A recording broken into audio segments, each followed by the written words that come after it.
Hello, my friends. Today is April the 3rd, and this is a reading for you if this is your birth date. This is approximately a 10-minute reading, so hang in there with me.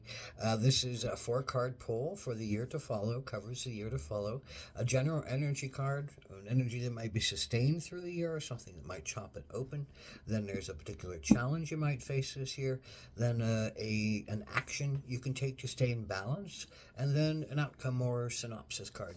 So the general energy card of this is about the bridge. So what is this um, reflecting back to you? Well, the bridge, the go-between, the moderator, the interloper, the intercessor, the bridge to two people, two energies that have something that they need to figure out how to work between them so that they can meet on mutual land, so that they can see each other's opinions, so they can maybe feel each other's pain and work through something and learn how to connect where there seems to be a divide. And so, what are you bridging this year? What are you asked to be the pontiff of? What are you asking to be the bridge between, the bridge for? Is there something internally within you that you're learning how to bridge your own fears, your own projections, your own movements through something that scares you, that you've avoided uh, for a long time, and now you need to find a way to get to the other side so you can find balance in your life, whatever that is. But this is about being a bridge within yourself or outside of yourself for others. So this is the particular challenge. Um, this is the particular challenge. The 5 of Cups. Grief. It's about facing grief. The challenge is in facing one's grief, crying about what was lost, what was spilled, what was never attained, but crying about it, honestly being open to it, crying about it, and being able to look across the river to cups that hold fulfillment again. But that's your challenge, to cry. Maybe what is your challenge? To let go, your challenge to move on, your challenge to cry, period.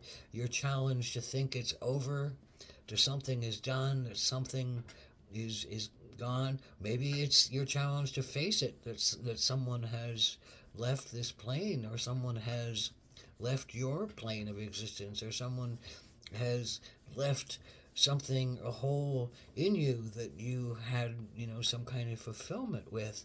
But it's a challenge. Maybe this is inside of you. Maybe you're feeling this about the loss of something or someone that you haven't been able to let go of, or you haven't been able to face.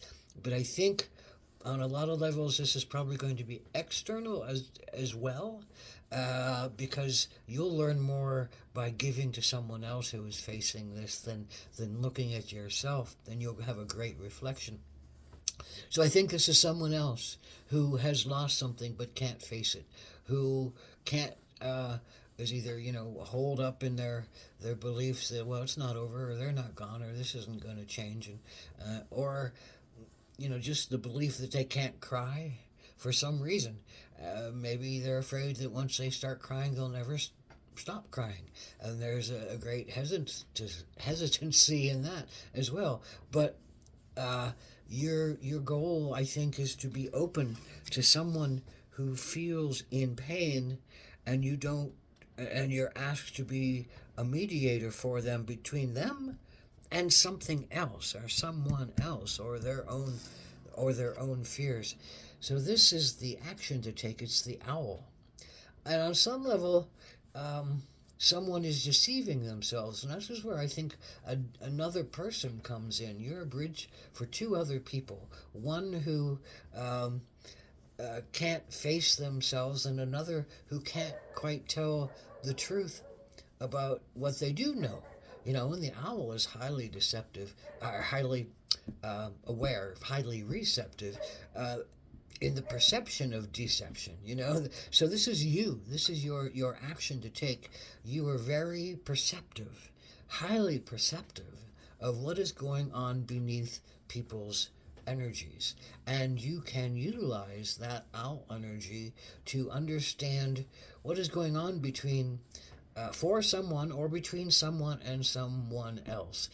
Because there seems like someone has a lot of pain that they can't face and let go of, and someone holds a sense of deception. There's a sense of not facing up to realities and allowing those truths to step forward for some reason. Now, I think your journey is to be the open receptor for both of these beings and really listen deeply to what is going on for them and understand them from an emotional depth place that's not necessarily about sight depth, about analytical depth. This is about emotional depth and wounds and pain and things that need to die in others that they can let go of if they're shown the way. And you're a bridge. You're to show the way of how to release old pains, how to release old sorrows, how to face truth and live up to and call the truth forward and say it out loud and find clarity and find forgiveness and find purpose again. And that really is ultimately the synopsis card is, the light bringer, the truth bearer, the way shower, the winged one, sees things from the highest possible levels of consciousness and can see that these are just, two wounded people, and their wounds make them face life in particular ways that are grating against each other.